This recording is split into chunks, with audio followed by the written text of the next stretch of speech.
Hey everybody, it's me, Jill, and welcome to Jill Informed. This is the recap of The Real Housewives of New York City, Season 10, Episode 10, You Broke the Penal Code. I don't know about you, but I couldn't wait for this episode because last week was so epic, and I'm sorry you guys, I had to do it in two parts. There was just too much to pack into one episode, and I don't expect you guys to sit there and listen to my face for 40 minutes at a time. So I made the executive decision to break it into two. If that was confusing or you guys only saw one of them, I'm sorry about that. They're both up right now on my channel, so go ahead and check it out. All right, so now on to episode 10, and we start off with a little scene with Bethenny in the car with her driver, Kevin, and apparently she's on a real quick trip to Chicago and back again. We then see Ramona pulling up to Dorinda's house, and she's on the phone with Dorinda saying, do you need help? Do you need me to get someone there to help you down? You hear Dorinda say, no, it's okay, I'm fine, and Dorinda is limping down the sidewalk with a cane. She gets in the car and she does tell the story. I guess a big heavy glass salt shaker. It's a Christoffel salt shaker that she used when she was married to Richard, but she has put it on a high shelf out of the way and saw it the other day and thought, you know what, I deserve to have this fancy salt shaker. So when she went to pull it down out of the shelf, it landed on her foot. And she's not sure if it's broken, but like it turned black, and that's not good. Now we catch up with Tinsley at her hotel, and she is on the phone with Carole, who's still in California. I think this is all maybe the first time that these ladies are talking to each other after the holidays. So the discussion for Carole and Tinsley turns to Luann, of course, because the news is just breaking that she was arrested. And Tinsley's like, I was right there in Palm Beach at the time it happened. I feel like I was just blocks away because Palm Beach is just a tiny, tiny town. Okay. Carole now makes a point to mention that she reached out to Luann. I'm pretty sure she wants it on record in case Luann accuses her of being the only person that didn't reach out to her in her time of need. And then Tinsley says, oh, I reached out to her too. And, you know, this probably wasn't the right thing to say, but because I was right there in town, I said, hey, listen, if you need anything or if you want to talk, come on over to my mom's house and have a cocktail or something. Oh, Tinsley, you're so adorable. Only Tinsley would tell someone, come on over for a drink before you go to rehab.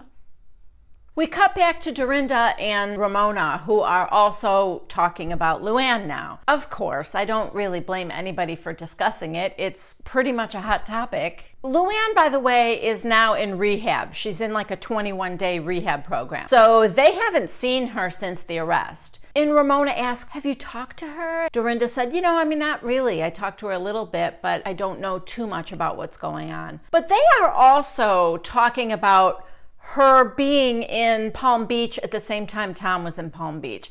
And why did she do that? Dorinda can't understand it. And she said, if I knew she was going, I would have done anything to stop her from doing that. And Dorinda asks Ramona, were you at his party? You weren't, were you? Ramona answers very suspiciously. I'm telling you right now, Ramona was there. She has the guiltiest look on her face. She says no, and she said, but I ran into him 3 or 4 times. I mean, it's hard not to run into somebody there. So again, she's sort of corroborating Tinsley's story that it's a small town and you almost can't avoid running into somebody. And Dorinda said, that's what I'm talking about. Why would she go there while he's there? It just doesn't make any sense to me. And then she said, I wouldn't have gone to his New Year's Eve party to save my life. Ugh, you'd have to be a lowlife to go to that. The camera cuts over to Ramona's face and oh my God, she was there. I promise you, I would be shocked if she wasn't there. She looks so guilty. Dorinda says that, you know, you'd have to be a lowlife to go there. And she's like, yeah. Gulp. And really, Dorinda, would it surprise you if Ramona was there? Of course not. Ramona's the one that invited Missy to every single party she had. And I don't care if you're the best friends with Missy. If you're having this party and you know it's being filmed for Bravo, you know it's going to irritate Luann. Ramona didn't care. So Ramona going to his party? Of course she did. Why wouldn't she? We see another scene of Bethenny with her driver, and is this what it's come to? Is nobody else going to film with Bethenny? I don't know. She has to do all her scenes with her driver, Kevin. Anyway, Bethenny and Kevin are talking about Luann. You know, this is juicy gossip for all the ladies, but at least for the others, they had the decency to at least act concerned. Not Bethenny. Bethenny's like, hey, I'm just proud that I had one of the last wild nights with Luann. Okay. Cutting back to Tinsley on the phone with Carole, and we're seeing her hotel room, but there's also a lot of strange camera shots. Like, we're seeing Tinsley, but hidden behind orchids. I'm not exactly sure what they're going for here. Anyway, Carole asks Tinsley, is it the same courthouse you went to for your arrest? And she's like, yeah, of course, they only have the one. But it's different because mine was a misdemeanor and Luann has 4 counts of felony against her. Then they show the side-by-side mugshots of Tinsley and Luann, and I don't know if you guys felt the same way I did, but those are some gorgeous mugshots. No makeup. Luann actually managed a little smile, but Tinsley's not smiling, no makeup, and these women are still beautiful. That was a little annoying to me. Okay, so apparently Bethenny is having a launch party for her Skinnygirl jeans, and Tinsley asks Carole if she's going, but Carole isn't coming back into New York until like an hour before the party starts, so she said no, she's not going. Cut back to Dorinda and Ramona, and Dorinda asks Ramona, are you going to Bethenny's party? And she said, well, no, I wasn't invited. You think? After that scathing beatdown on the phone you gave her before Christmas, you think she's going to invite you to a party? It's going to be a long time before she invites you to anything. Ramona goes on to say that I didn't want to go anyway because she doesn't support women. And then she kind of tells Dorinda about the conversation. And then Dorinda said, the only problem I have with her is about that she didn't thank me for the nutcracker. I mean, that just hurt my feelings a little bit, but I don't have any major problems with her right now. So now we get the first scene with Sonya, and I know why. I think she's trapped in her bed. Yeah. She is encased in plastic in her 4-poster bed with what looks like all her worldly possessions on this bed with her. Oh my God. I know it gets old with all the Grey Gardens jokes, but Sonya is at the height of her Grey Gardens game right now. Everything's covered in plastic because of the work that's being done, and she tells us she's allergic to dust. So how poor is she? Like, why is she staying there at all? It is just a crazy visual here.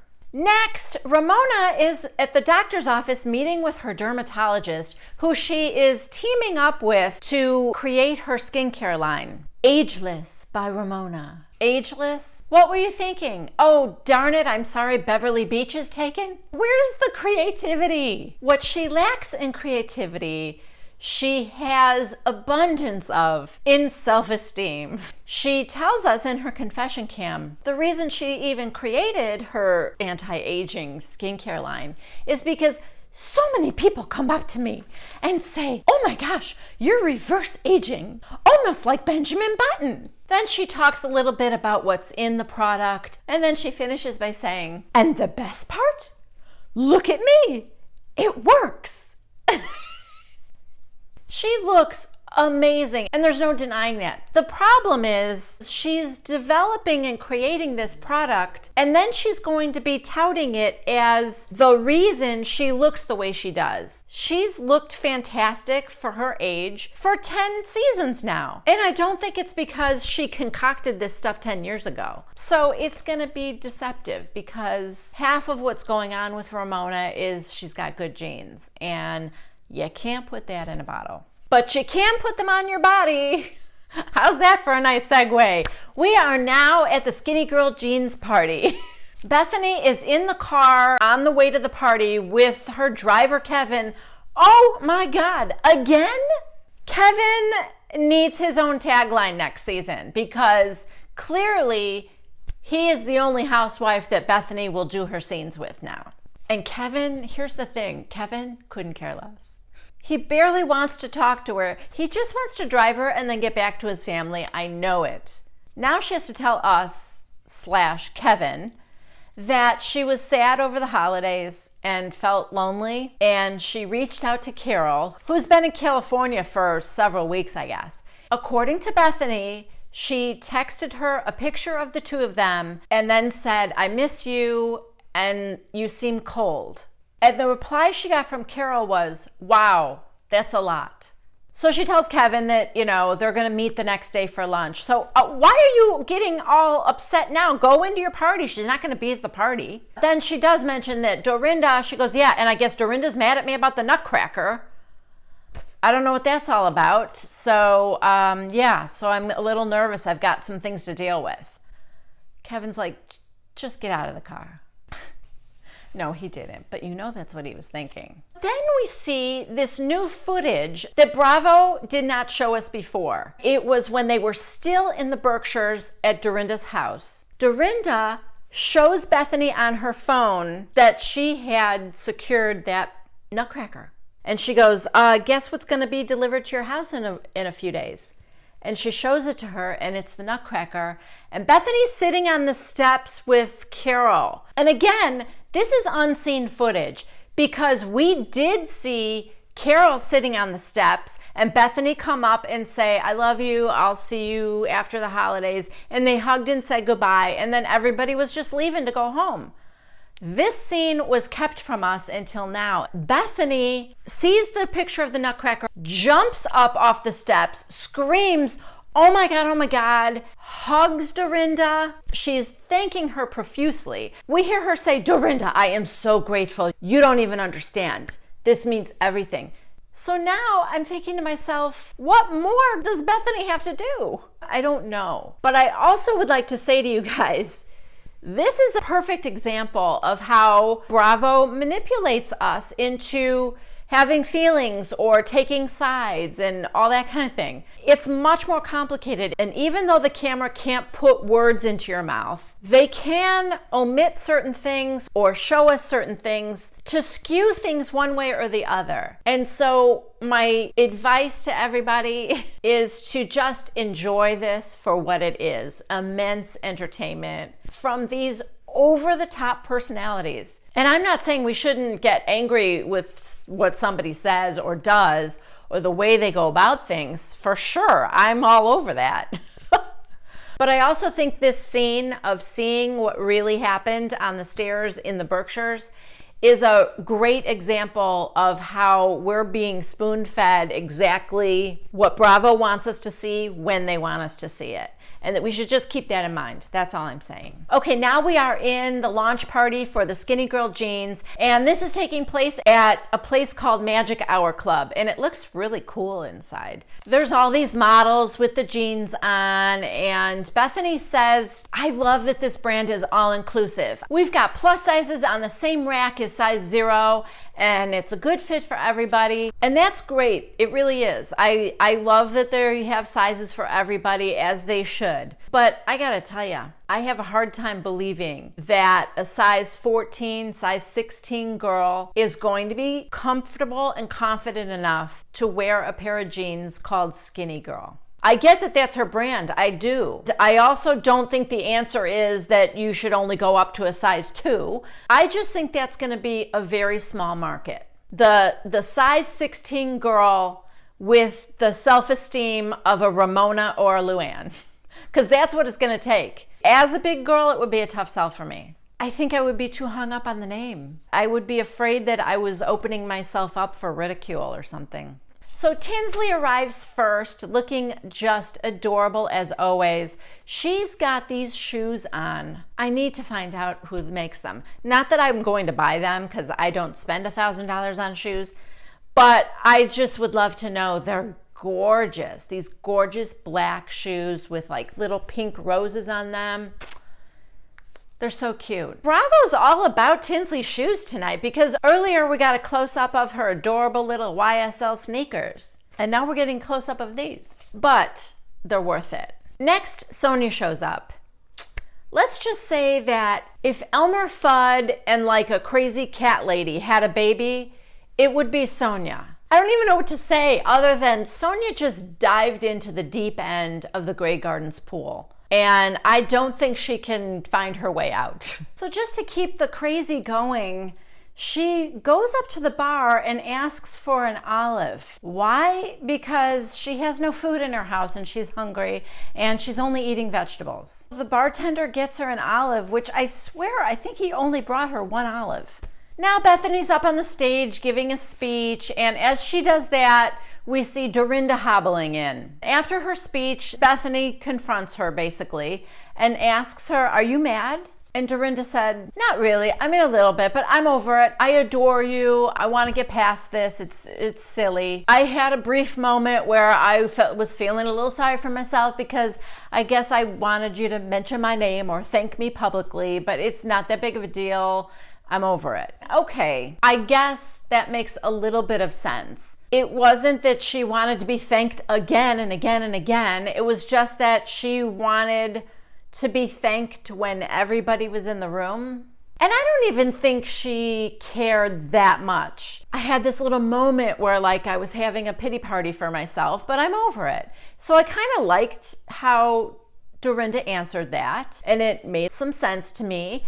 And then I thought, oh great, so now Bethenny can just say, well, I really did appreciate it, thank you, and hug and move on. But no, because this is Bethenny Frankel. And this is why I'm so frustrated.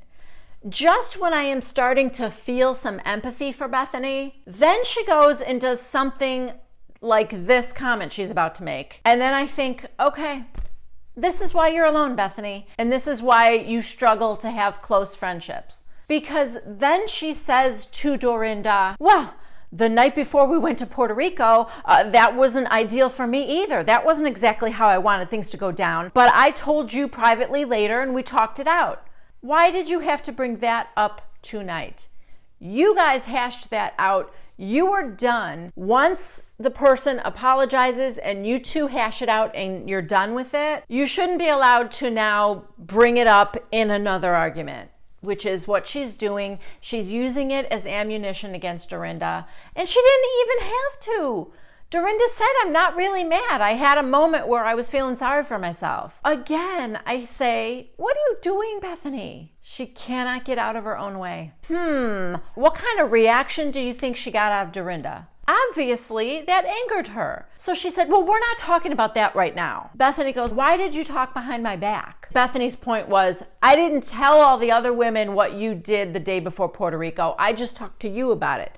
Which, to be fair, great, that's how it should have been. But Dorinda wasn't going around telling other people. So what Dorinda says is, well, Carole brought it up to me and said, she didn't even thank you for the nutcracker. And she then brought up that Ramona mentioned it. That's how Bethenny knew she was mad. And Dorinda basically said, yeah, Ramona doesn't speak for me. She has no right putting words in my mouth. She was mad at you herself, so she had a reason to say that. And Bethenny agreed. They hugged and made up. Now Bethenny, Dorinda, and Tinsley are talking about Luann and her arrest and how small of a town Palm Beach is. Again, but Tinsley has a theory. She said, I think that Luann went there because she wanted Tom to see her. She wanted him to see her doing great, doing fine, and moving on without him. But it didn't exactly turn out that way. And she could be right. That could have been part of it. Next is the lunch with Bethenny and Carole. They're having some light conversation about Luann. That's how everyone starts off talking. And honestly, it's probably the easiest thing for those two to talk about because it's neutral. And they're laughing about her slipping her handcuffs, which is still the most amazing part of the whole thing to me. So Carole kind of goes first, and to Bethenny's credit, I felt like Bethenny let her talk for a long time without interjecting, which is basically her just reiterating everything that was said in the Berkshires. I didn't know you reached out to Adam, and all that kind of stuff all over again. And she said, I wasn't even mad about all that. We had kind of resolved it.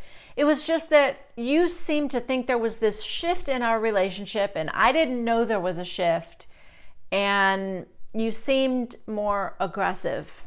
That's kind of Carole's side. And then Bethenny brings up, over the holidays, I send you a text saying, you seem kind of cold, I miss you, and I sent you the picture. That's it. And I get back from you, wow, that's a lot. That's a lot? Those 3 sentences, and you think that's a lot? And Carole said, well, that's what you say, but that's not the whole thing. And Bethenny goes, okay, what's the whole thing? And Carole said, I just get to LA, there's a text from you, I open it, and it says you're being really cold. Then you went in on that whole thing with Ramona, so I'm sure Bethenny had to tell Carole about that phone call. Carole claims that the part Bethenny is leaving out is that Carole replied to her and said, this seems like too big of a conversation to do over text. Why don't we get together when I get back and we can talk about everything? She then said that Bethenny never stopped texting her. In the confession cam, Carole said she thought that was being disrespectful because Carole asked her not to do it over text and that they would talk in person, and Bethenny kept going at it. Now, I'm sure Bethenny would have another side to that story, and I'm also sure that Carole is probably exaggerating by how many texts Bethenny sent after the fact, but I don't know. They do like make up again, and they're kind of laughing and talking, but then Bethenny said, can I give you a hug? And Carole's like, oh, I mean, you know I'm not a hugger.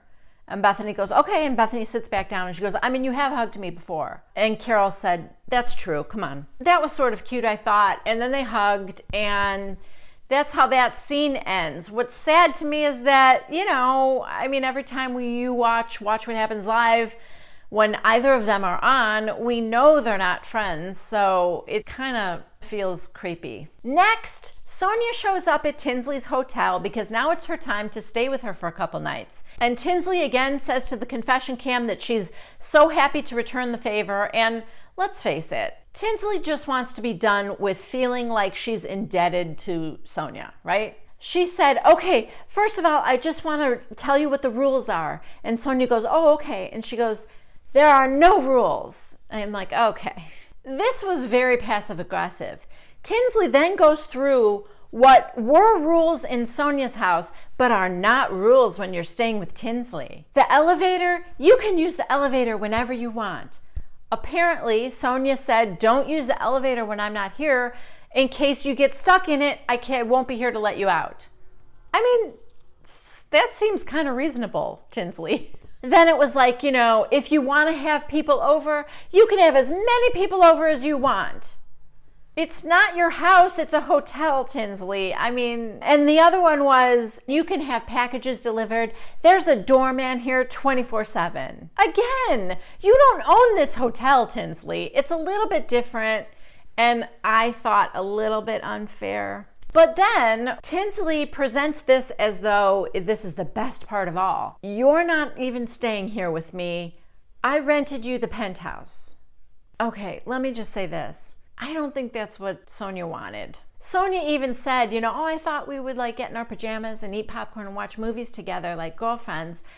And I'm sure that's what she wanted. Sonya lives alone. She's alone a lot. And I don't think she wants to be alone in this fancy hotel room.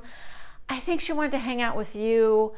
I think she wants to think you guys are girlfriends. And it's pretty clear that you're not. I'm not even saying I blame her, but Tinsley did not want Sonya to stay with her. It's only one bed, right? So I wouldn't have really wanted that either, someone sleeping in the bed with me. I know Sonya's super comfortable with that. She's the one that always shares a bed with Ramona, but I don't think Tinsley is like that. But at the same time, I felt a little bit bad for Sonya.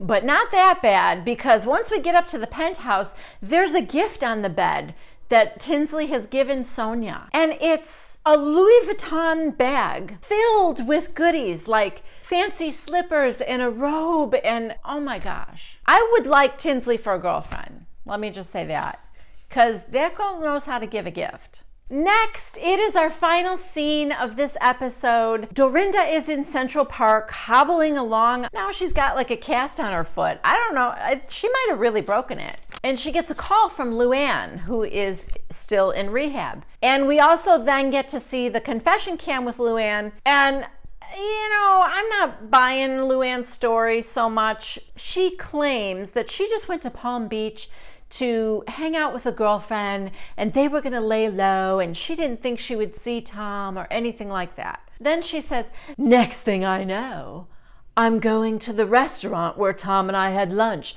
I'm sitting in the same booth. And then we go for drinks where Tom and I went. And I had the same vodka martinis. And then I stayed in the same hotel where we had a luncheon for all our guests at our wedding. It just got to be too much for me. I'm thinking, why? Why did you go to that restaurant? Why did you sit in the same booth? Why did you check yourself into the same hotel? I mean, are you telling me the pull of Tom was just so strong you couldn't prevent yourself from taking a walk down memory lane? She never should have gone to Palm Beach at all. Okay, so now, you know, she is being pretty introspective about the whole thing. She's saying that the rehab was really good for her and that hitting rock bottom made her reassess her life and reassess things, and that maybe she's understanding more about herself. But she thinks that it's all because she's dealing with her marriage and divorce from Tom. That was so devastating for her that she kind of went off the deep end and she needs to process this whole thing. Here's what you need to ask yourself, Lou. Why did you marry him in the first place? What was that all about? When every warning sign that could be out there was out there, you had friends begging you not to do it, not to marry him. And you still did it. You ignored everybody and you still did it. What was that all about? Because that's what you need to look into. If you're going to do anything, sort out that issue. All right, that's it for me, you guys. Thank you so much for joining me. Please subscribe to Jill Informed if you haven't done so already. Please give this video a big thumbs up if you liked it. And don't forget to leave a comment down below. I love to hear from you guys. I will see you next Wednesday at 1 p.m. Central Time for the next recap of The Real Housewives of New York City. Bye-bye.